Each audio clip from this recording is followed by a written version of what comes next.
Magandang buhay! Happy Friday! So, kay dili kayo busy ang person, nag-vlog siya. Di pangalanday na ko ni siya og slow living Friday kay daghan ko og na-realize kanang sa usahay sa atong kinabuhi no kay sa atong sige pag dali-dali sa atong pagsige og set og timeline para sa atong gusto makabuot kanang makalimot ta nga kinahanglan day nato mo kanang take it slow. Taking it slow para sa ko it means nga kana i-enjoy gud nimo ang process, i-enjoy nimo ang kana season, i-enjoy nimo ang kana nga murag panahon or kanang moments nga naa ka diha at that time kay kadalasan man gud dili na siya mobalik sa imuha, magbili na lang na siya og mark sa imong life kanang usahay itong mga season na agi sa itong kinabuhi dili na gito siya mausab no. So kanang na-realize na ko kay past months sige ko feeling ako sige ko dali kay na feel na ko na ako giapas kanang na-realize na ko kanang I miss some important marks kanang moments nga bisan naalang ko diha pero more ang presence wala kay na ako ginakaybisihan nalain mga butang or ako muna kay busy kaayo. So mo ni kanang I decided to take a leap of kanang decision na mo take it slow. So that means kay I let go some of my projects para pod maka hatag ko og room like breathing room for myself na para pod maka kuan ko ba kanang kumbaga sa makina maka restart ka sa imong mindset and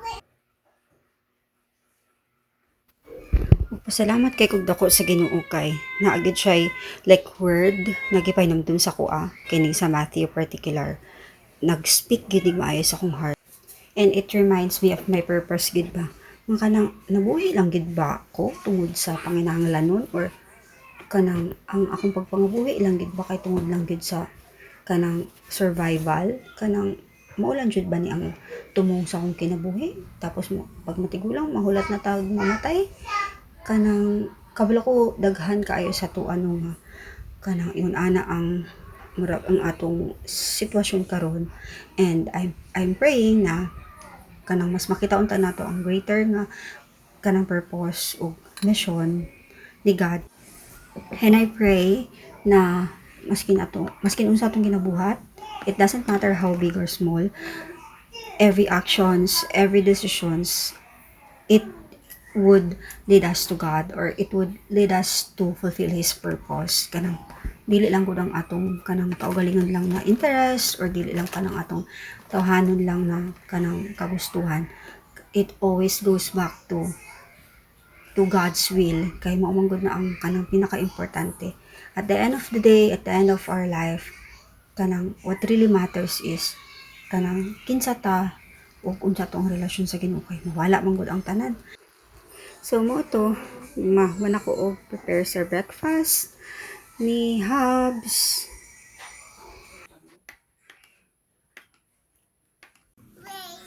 So he's prepping for work na ay nagsinamok nga bata, kulit-kulit.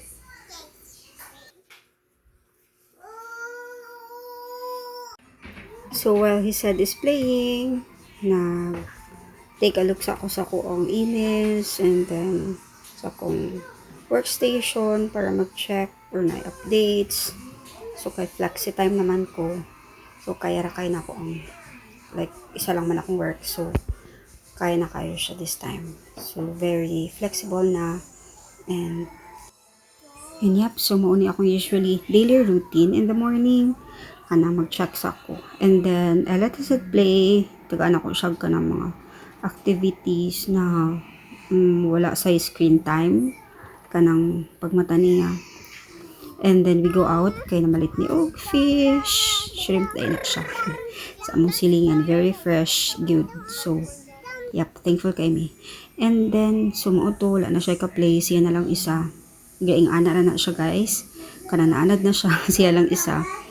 And then, pag napoy mo ato diri sa balay, manang happy kay siya kay kanang laagan siya. And then, makipag-play sa iya. Pag muuli po kay mohilak siya, luy kayo. Kay muli na ihang ka-play, wala na siya ka-play.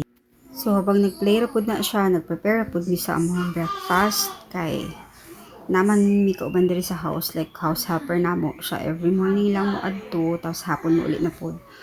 So mo to nag-prepare na ko ana in the back end.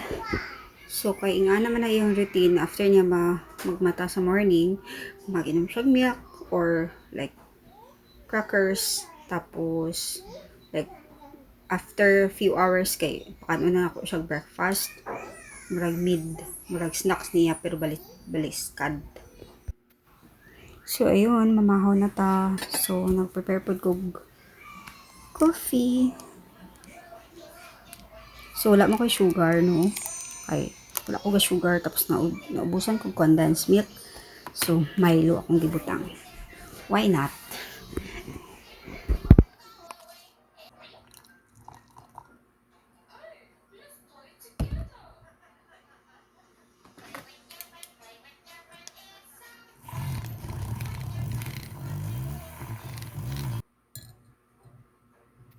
So mo ito nahutda naman kong iyaw-yaw eh. So tanawa na lang nanin niyo akong kape.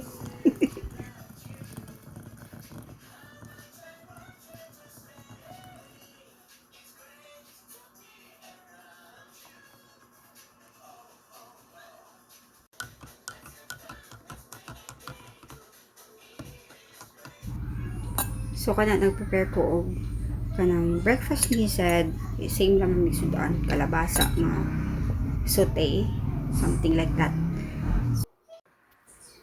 O ginahumitan pa na siya guys kay kanang uyang kayo, sayang kaayo ko. Hindi mo siya humitan labi na kung busog siya kay di siyang kaon. So disaster kayo ang ending. Pero muuto nga kuan. Pero kabalo na siya muhingit unta siya. So, maulang to ang among Slow Living Friday vlog. So, see you next time.